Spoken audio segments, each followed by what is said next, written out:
Lily collapsed. Is that true? And is she okay? I'm not sure. The school said that she suddenly collapsed during a swimming lesson. My daughter Lily was taken to the hospital after experiencing hyperventilation during a swimming class. When I arrived at the hospital, Lily was sound asleep. Seeing her sleeping face, I was relieved. Amelia. How is Lily? Is she okay? My husband Joseph also rushed over after hearing the news. She's calm and just sleeping now. Please don't worry, Dr. Taylor replied, although his expression was somewhat somber. Dr. Taylor, please be frank with us. When I urged him, Dr. Taylor seemed to make up his mind and asked. What's the relationship like between your daughter and her grandparents? What do you mean by that question? I'm asking whether the relationship between your daughter and her grandparents is going well, Dr. Taylor reiterated. Taken aback by the sudden question, I was at a loss for words. Hey, you. Stop insulting my dad and mom. Joseph was trembling with anger as he spoke. From the vein throbbing on his forehead, I could tell that he was seething with rage. What's wrong with you? I was surprised by my usually stoic husband's emotional outburst. Then I must tell you. The shocking truth that Dr. Taylor revealed made me feel utterly powerless as a mother. My name is Amelia, a 42-year-old office worker. I currently live with my office worker husband, our elementary school-aged daughter, and my in-laws, making us a family of 5. We used to live apart from my in-laws. However, my job, which pays well, requires me to work late during the busy season. Joseph, being in a management position, often has to prioritize his work. Joseph, who was raised by education-focused parents, has always been work-driven. Constantly striving for higher goals even after joining the company. Even after coming home, he would bring work and continue to toil away. He was truly a workaholic. Because of this, both Joseph and I have inevitably made Lily feel lonely. It's good that we have an income, but this isn't fair to Lily. As I sighed and shared my concerns, Joseph suggested an idea. If you're okay with it, Amelia, how about we live with my parents? Actually, my dad and mom have been suggesting this for a while. My father-in-law, Michael, was an elite employee at a major trading company. My mother-in-law, Susan, was an educator at a prestigious middle school until she gave birth to Joseph. However, Michael had to take early retirement due to a worsening chronic illness a few years ago. After quitting her teaching job, Susan supported the household as a housewife, but started working part-time following Michael's retirement. We, as a couple, have also been sending a fixed amount of money to my in-laws every month. I've been thinking about remodeling the family home for dual living. It's a good opportunity. It would be better for Lily to live in a spacious single-family home with a garden than in our current apartment, I agreed. Moving Lily's school to a more natural setting might be better too. Every night after Lily went to bed, we discussed this and reported our decision to my mother-in-law over the phone. That's the situation. Is that okay with you? We're more than happy to do so. In fact, we were about to ask you the same. I'm glad to hear you say that. It makes me happy and reassured. Thus, our plans for living together as an extended family moved forward smoothly. We remodeled the in-laws' house, allocating the first floor to them and the second floor as our living space. While we mostly kept to our separate spaces, we made sure the doors weren't locked so we could easily reach out to each other if needed. Even if my husband and I come home late from work, Lily would have dinner with my in-laws on the first floor, so she wouldn't feel lonely anymore. I thought. Yet, every morning as I left for work, I couldn't help but feel guilty towards my in-laws. I'm sorry for always imposing, Susan. Thank you for taking care of Lily. While Joseph and I were at work, my in-laws always helped Lily with her studies. It's really no trouble at all. That's right, Amelia. Lily is our beloved granddaughter too. You don't need to worry about it. Michael said with a hearty laugh. Lily, make sure you listen to your grandparents and behave well. Okay, I understand. Then, Susan, Michael, please continue to take good care of Lily. Having such reliable in-laws made me feel more at ease to focus on my work than ever before. 3 months after we started living together. I came home earlier than usual one day because work ended early, and Lily ran into my arms crying. What's wrong, Lily? Why are you crying? Lily clung to me and wouldn't lift her face.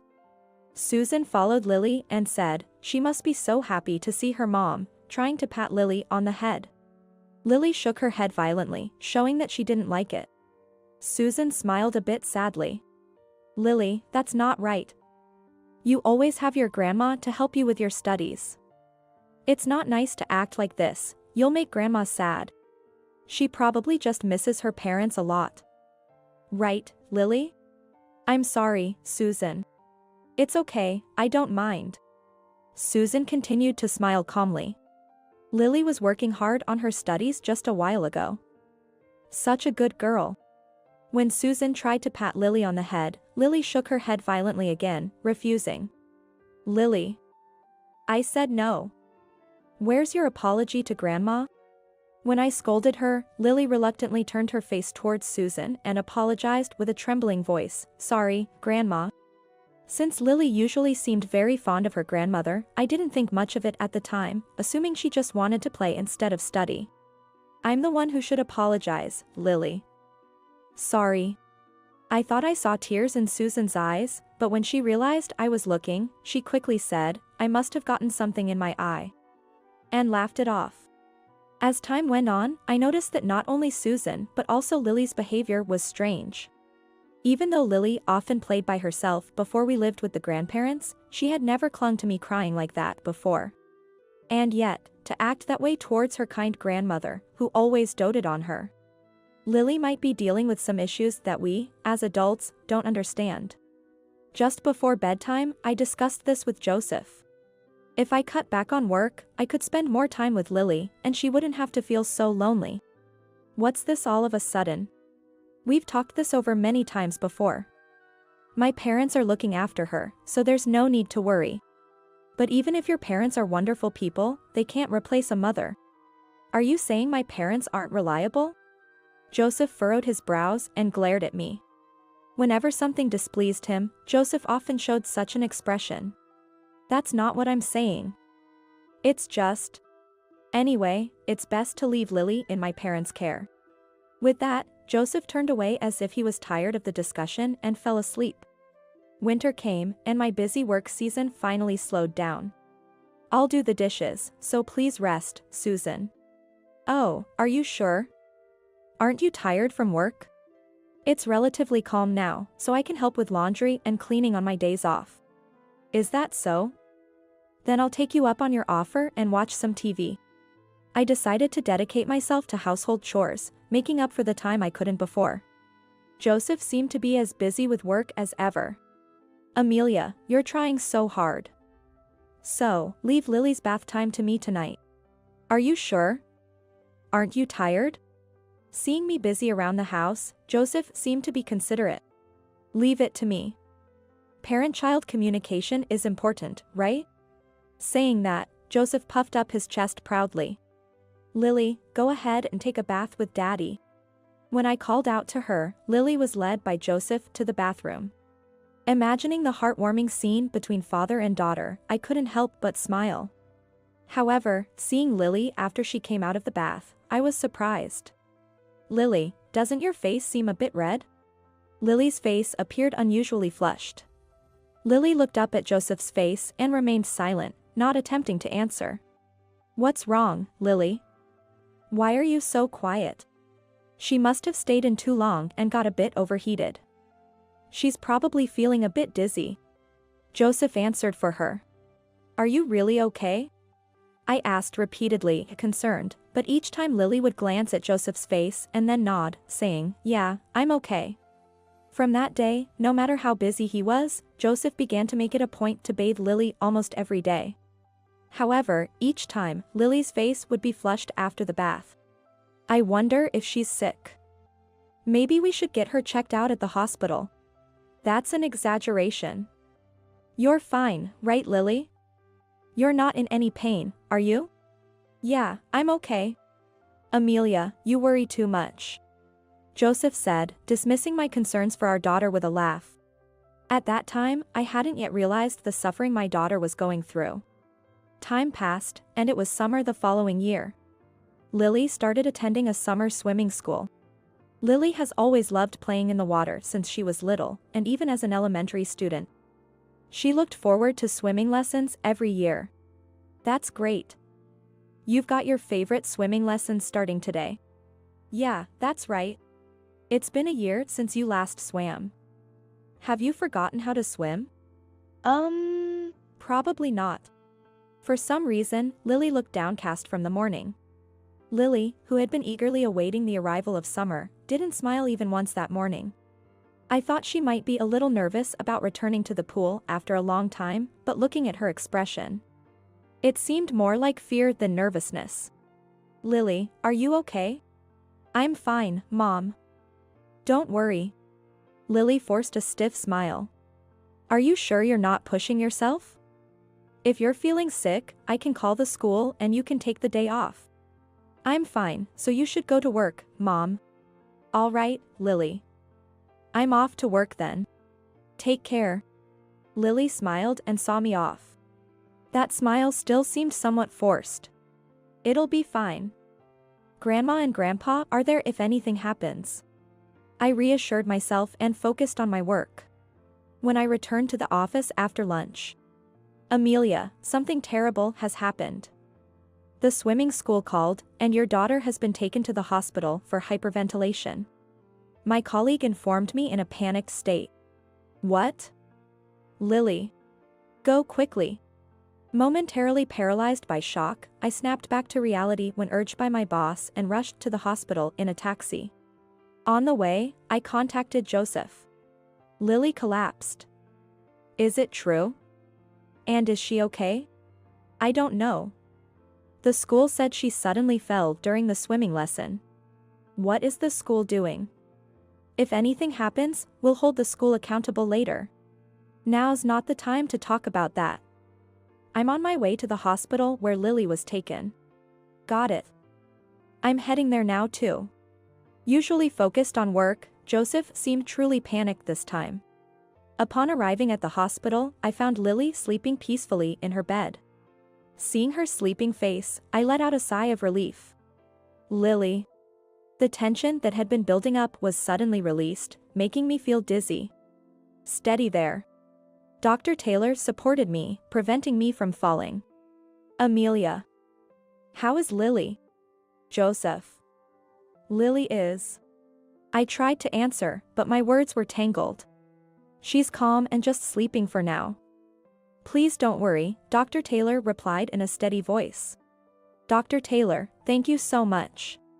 Tears of relief fell as I thanked Dr. Taylor. However, Dr. Taylor didn't show a smile, instead, his expression was somber. Dr. Taylor. What is it? Well, actually. Dr. Taylor seemed hesitant to speak. Please tell me clearly. Fear gripped me, thinking that Lily might have been diagnosed with a serious illness. Well, how is your daughter's relationship with her grandparents on a daily basis? Dr. Taylor asked carefully. What do you mean by that? I didn't immediately understand the intention behind his roundabout question. I'm asking if the relationship between your daughter and her grandparents is going well. It's fine. But why do you ask? I understood the question but couldn't grasp why Dr. Taylor would want to know such a thing. What could possibly be happening between Lily and my in-laws? An inexplicable fear rose within me. As I fell silent, struggling to respond, Joseph, standing behind me, started trembling with rage and said, Hey, what are you trying to say? The vein throbbing on his forehead told me he was filled with anger. What's wrong, Joseph? Feeling something was seriously off with Joseph, who rarely showed his emotions, I became concerned. Stop insulting my parents. I'm not trying to insult anyone. I just want to verify the facts. Joseph was about to lash out at Dr. Taylor, who remained calm and tried to pacify him. My parents cared deeply about Lily. Stop making unfounded accusations.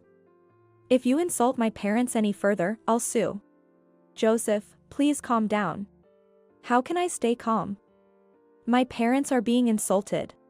Dr. Taylor, What exactly did you mean by your earlier question? Dr. Taylor sighed deeply, as if troubled. Then I must say. Dr. Taylor then detailed the circumstances leading to Lily being brought to the hospital. When Lily was about to enter the pool during her swimming lesson, she suddenly experienced hyperventilation and was rushed to the hospital by ambulance. That part one already knew from the school's explanation. However, the issue was what happened next. Upon arrival at the hospital, it seemed Lily was desperately trying to convey something amidst her erratic breathing. While proceeding with the treatment, Dr. Taylor asked, "What is it?" as he leaned close to Lily's mouth. Then, as if her consciousness was fading, she kept repeating, "I'm sorry, Grandma. I'm sorry, Grandpa." To apologize repeatedly to her grandparents even in such a dire situation indicates she must have had some significant experiences with them. What exactly happened between your daughter and her grandparents? I was taken aback by such a sudden question. It was completely unexpected for me. Dr. Taylor. I don't understand what you're trying to say. I asked, but my gaze was not on Dr. Taylor but on my husband, who seemed even less composed than me. What's with that look? You know something, don't you? Joseph's odd behavior led me to believe he was hiding something. I don't know what you're talking about. This doctor is spouting nonsense. It's impossible that my parents did something terrible to Lily. Joseph, who was furious just moments ago, suddenly burst into laughter. It was as if he was trying to cover up something he didn't want me to find out. It's not nonsense. I'm merely stating the facts. And I never said your parents did something terrible to your daughter. All right then, I'll make it clear. I suspect that the grandparents might have been causing your daughter distress on a regular basis. Which is why I've also contacted Child Protective Services. Don't intrude on our family. In cases of suspicion, it's my duty as a doctor to promptly notify the relevant authorities. Dr. Taylor argued back just as strongly.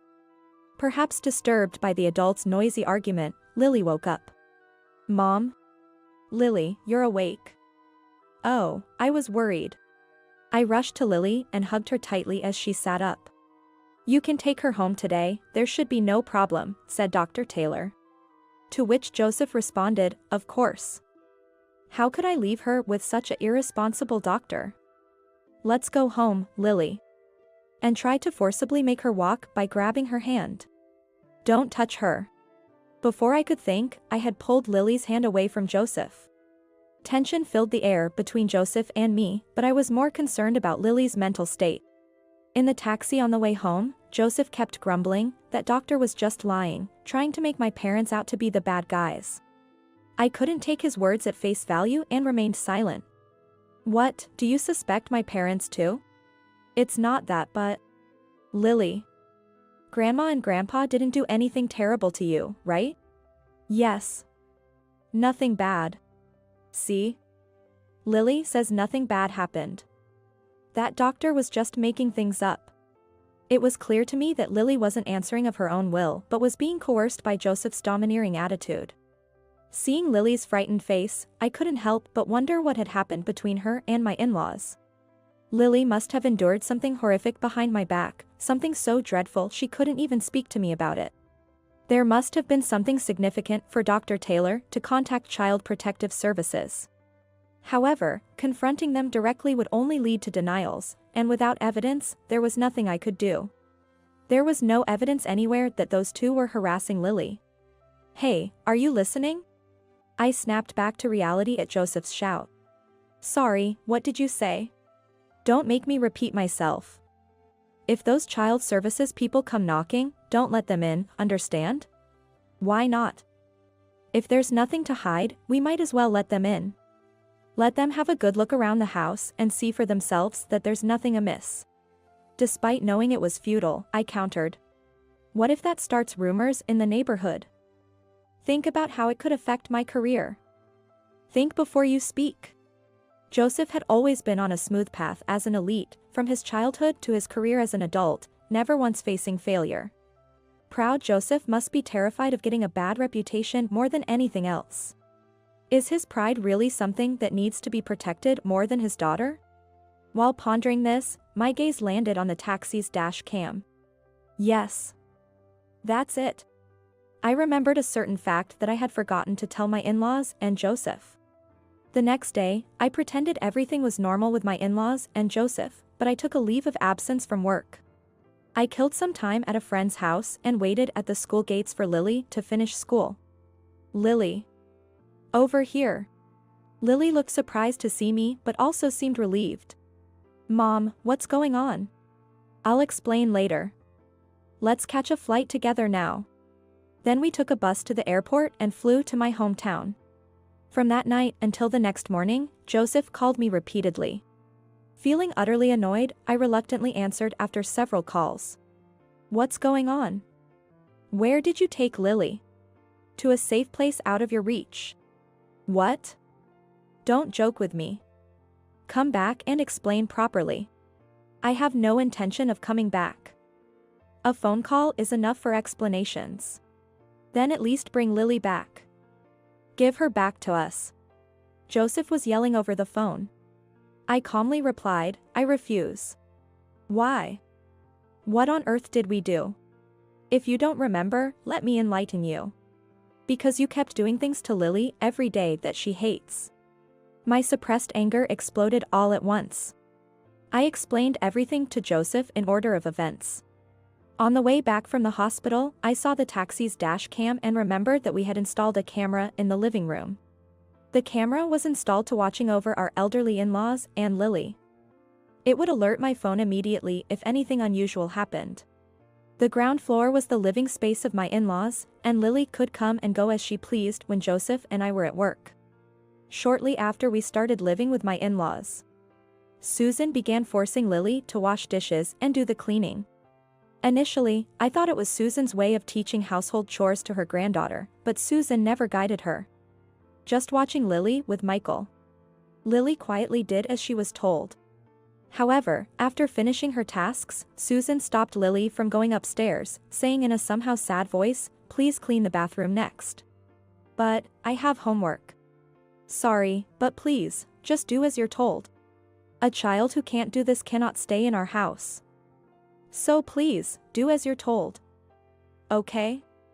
It's for your own good.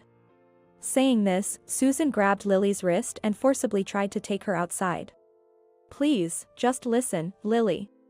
The surveillance camera, though it picked up a bit of background noise, was good at capturing the sounds clearly, allowing Susan's voice to be distinctly heard. Interestingly, even as she gave orders, Susan sounded somehow sad. Grandpa, help. When Lily sought help, Michael did not admonish nor appease Susan but merely watched quietly from the sidelines.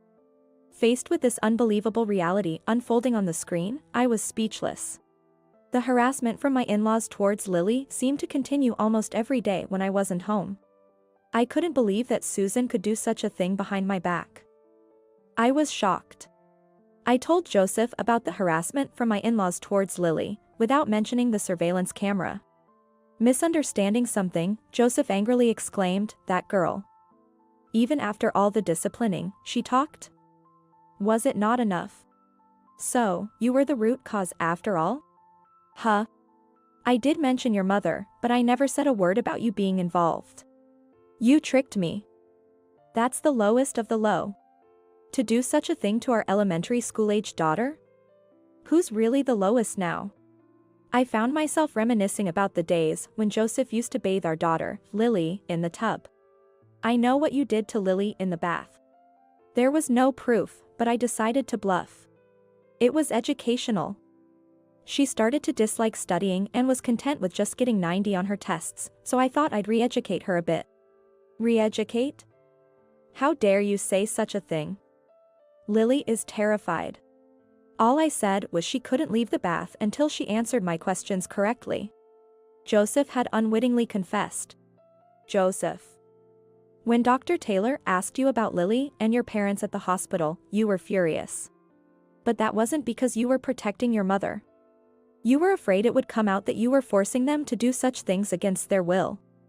And you refused intervention from child services for the same reason. The surveillance camera footage clearly showed Joseph threatening his parents. Susan and Michael weren't doing things to upset Lily willingly.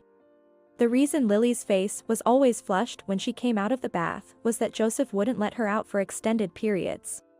The bathing experience had become traumatic for Lily, making her extremely averse to water. And then, on the day we had swimming class at school, just attempting to enter the pool brought back painful memories, causing her to hyperventilate. Because of you, she can't even enter the pool she loves. So what? You don't know how I feel. I don't want to know how you feel. My dad was an elite businessman, and my mom was a well-respected educator. In contrast, as a child, whenever my grades dropped even slightly, I was ridiculed by comparing me to my parents. I didn't want to go through that miserable experience. That's why I was strict with Lily, to ensure she didn't go through what I did. That's education, isn't it? Saying so, Joseph began to laugh in a chilling manner. When my dad had to retire early due to a chronic illness and they came to me for financial help, I felt victorious inside. I thought, now, the tables have turned. I'll support you financially, but in return, discipline Lily strictly.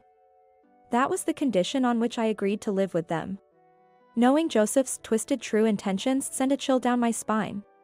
I've recorded this call. And not just this, but the surveillance camera also has everything recorded, including how you threatened your mother. With this evidence, I will protect her. You're finished. Wait, just wait. We can talk this out. Joseph was panicking at the last moment, but I had nothing more to say and hung up the phone, blocking his number. I went to the police and child services with the surveillance footage, the recording of the call, and the medical report from the hospital. This is terrible. The evidence is clear, both in video and audio. The responding officer promised immediate action. Later, a new revelation from Lily shocked me further. When I asked her why she hadn't come to me sooner, Lily, in tears, answered, "Because Dad said if you didn't behave, he'd do the same to you. I didn't want you to go through bad things." Lily had been threatened by her own father all along. To protect me, she kept her fears and anxieties to herself, even though she was still so young. Despite her own suffering, she was trying to protect me. I failed to see the pain my daughter was enduring. Was I even a mother? Ashamed of my failure, I hugged my sobbing daughter tightly. "I'm sorry, Lily. It was all my fault." "It's not your fault. Because you saved me." Hearing the warmth in her voice, my tears wouldn't stop. "Of course. I am on your side. No matter what happens, I won't leave you alone. I love you so much, and I'll always protect you." I swore in my heart never to let her go through such sadness again. In the end, the medical report from Dr. Taylor and the recording of the call were decisive, and Joseph was arrested for assault. But the in-laws were shown some leniency. Some time had passed since then. My in-laws with gaunt faces visited my parents' house. "I'm sorry, Amelia." "Lily. It's too late for us to apologize now, but we're truly sorry. We knew it was wrong, but we just couldn't refuse his demands. We're such failures as parents. Please don't apologize. You can see in the footage. You two were forced to do those things to Lily because Joseph threatened you." To be honest, of course, I felt like blaming my in-laws too. But blaming them wouldn't have changed anything. Perhaps sensing my feelings, Michael apologized sincerely. Even if we were threatened, the fact that we did such terrible things to our dear granddaughter can't be erased. We're not looking for forgiveness, that would be too presumptuous. We just wanted to apologize to you and Lily. Though, in the end, maybe we just wanted to ease our own guilt. Lily ran over to them and gently stroked the backs of Michael and Susan. "Grandpa, Grandma. I'm not angry. Thank you for teaching me schoolwork." Moved by Lily's words, the two of them broke down in tears, unable to lift their faces. It was as if they felt unworthy of even showing their faces to their granddaughter. Lily told them, "You can come to see us anytime, but after that, my in-laws never appeared before us again." 5 years have passed since then, and Lily has become a middle school student. Currently, Lily and I live under the watchful eyes of my parents. I explained the situation to my company and switched to primarily remote work. Local police are on standby in case Joseph shows up, but the worry never completely goes away. I've attended seminars on security measures and bought security gadgets to reinforce our home's safety. I make sure to accompany Lily to and from school without fail. Lily has gradually started to regain her smile. Lately, she's taken an interest in helping my father with the gardening he started as a hobby after retirement. Grandpa, look at this big potato we harvested. Oh, that's a big one indeed. Lily, why don't you make mashed potatoes with your mother tonight? Okay, I'll do that.